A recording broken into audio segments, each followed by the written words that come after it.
Hello, welcome to my first YouTube video. This is my first attempt. Please excuse the poor quality, both visual and audio quality, as this is for my first attempt to make a YouTube video. So, anyways, onto this. Real briefly, I'm recording on an iPhone. I have a small table light for extra light, and I have an iPhone set up on the hutch on top of my desk. Let's begin though. This is going to be about my pocket first aid kit I keep in my cargo pocket, generally as part of my everyday carry. What I've chosen here is a Adventure Medical Kits First Aid .5. Now, initially, this bag came with a very limited contents. You see a rescue howler whistle, which is not truly a medical need. Let me put that down there where there's some light, you can see. Okay, the rescue howler whistle is not truly a medical need, however, it is a useful item to have in an emergency, so I have kept it in here. Everything on this list here mostly has been taken out and replaced by my own personal contents. Real quick rundown of what is in this from the factory is 6 antiseptic wound wipes, 1 sting relief wipe, 10 band-aids, 1x3s, 2 knuckle bandages, 2 large bandages, and 2 butterfly closures, and 4 2x2 gauze pads. Now, I got these kits at Dick's Sporting Goods. They were on sale for $3 a piece, and there was 3 of them on the rack. I looked at them. Their initial contents is not too impressive. However, what I did like is this bag, or this container, would be more appropriate. It is almost the right size to fit in your pocket. It is made of nylon. It expands easy. As you can see, this is fairly well packed, and there's probably 3 to 4 times the items and equipment in here than what would normally be in this bag. Okay, now, other thing I like about the bag zippers the whole way around. There is a loop here as a holding strap. This makes it easier when you carry it in a cargo pocket to simply remove the bag. Okay, now let's break it open here. As you can see, zippers the whole way around, and the kit will sit flat on the ground for easy access to your contents here. Now, first of all, there is a surgery pad. This is a 5x9 dressing used for major bleeders.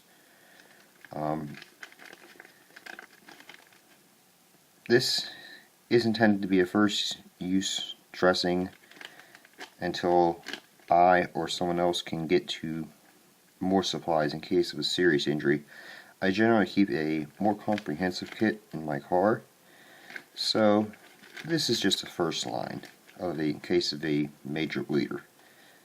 Again, this is a 5x9 pad by Johnson & Johnson, also called ABD pads or trauma pads. Okay, set this up here.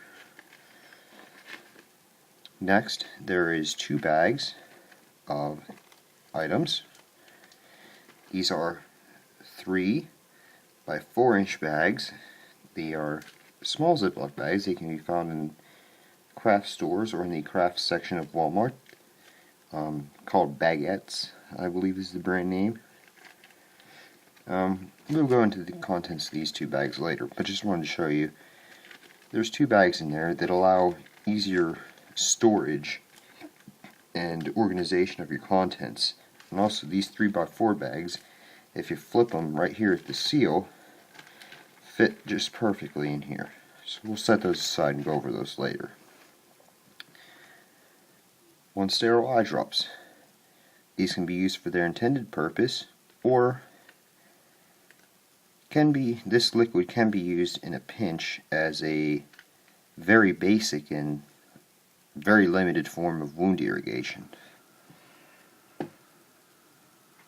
There is 2 nitrile gloves in here.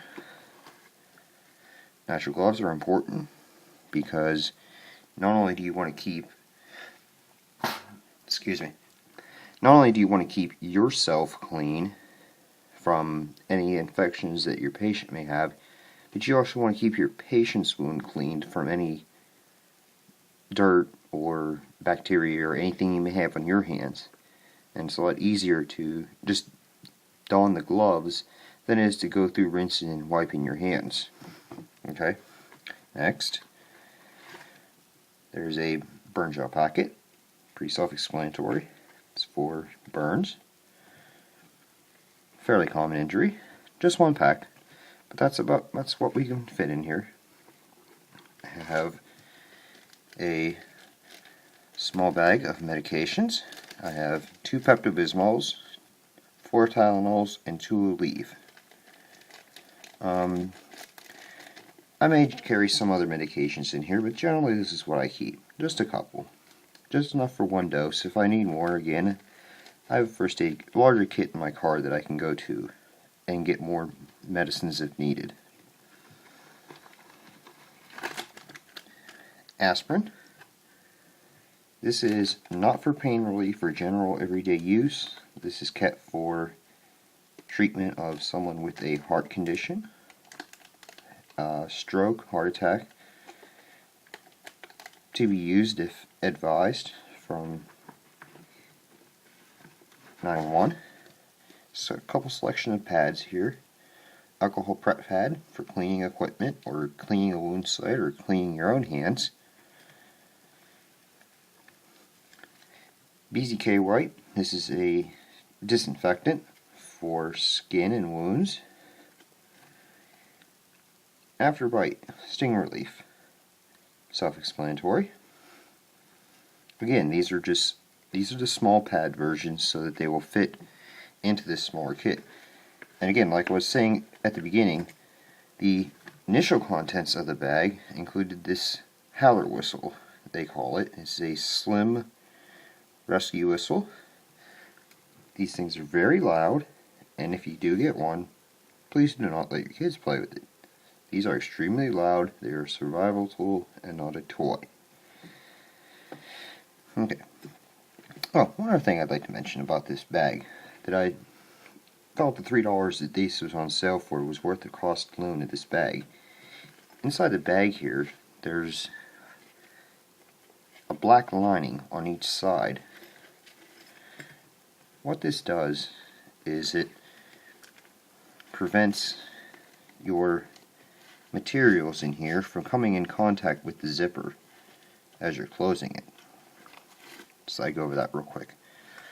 Also, everything I pulled out of here, it's from this clear pouch on the back, runs the full length of the container, and that is that for the bag. Okay, now into the individual bags. First bag here is some gauze pads. We have 2 2x2s. Again, I've used and stocked this kit from various places, so you won't see one brand of everything in here. This is Rite Aid and that's Johnson & Johnson. So this is a 4x4 gauze pad and another 4x4 gauze pad. These are for medium to minor bleeders. If necessary, they can be cut down too. Same with these. This is a non-stick pad, also known by Telfa. What this is basically is it's the same material you have on a bandage. It allows you to apply this to a wound, mainly a surface skin abrasion, where this will not stick to the wound generally. However, if blood does soak through the entire pad, it will stick to the skin. Okay. Let's move these over here and go through our next bag. This is bandages and some tools. Okay. First of all, we have the tweezers. These are lacrosse. These are Walmart brand. We have a pair of sharp tip for removing splinters.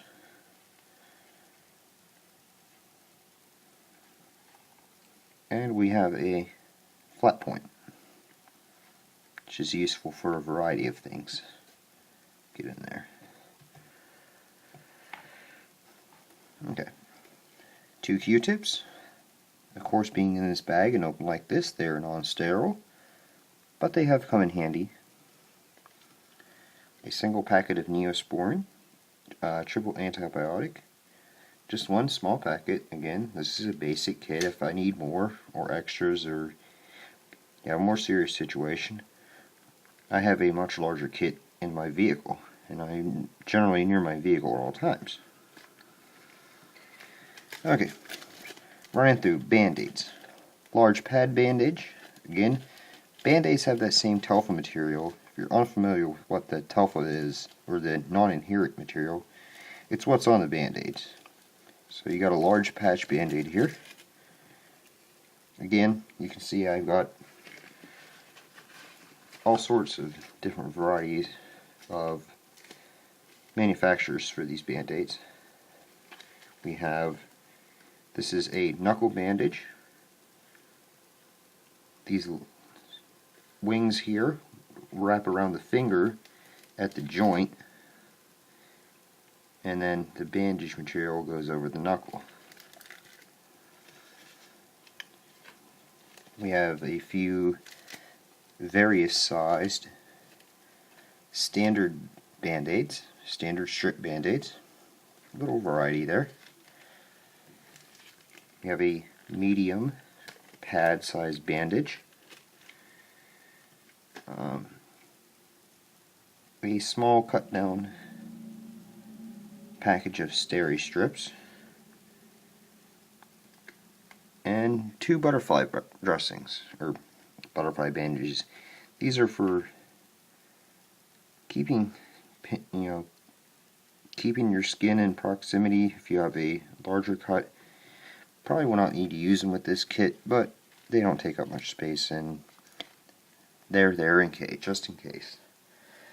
Alright, well, that is the contents of the kit here, and I want to thank you for watching. This is my first video, so again, please excuse the errors and stumbling, and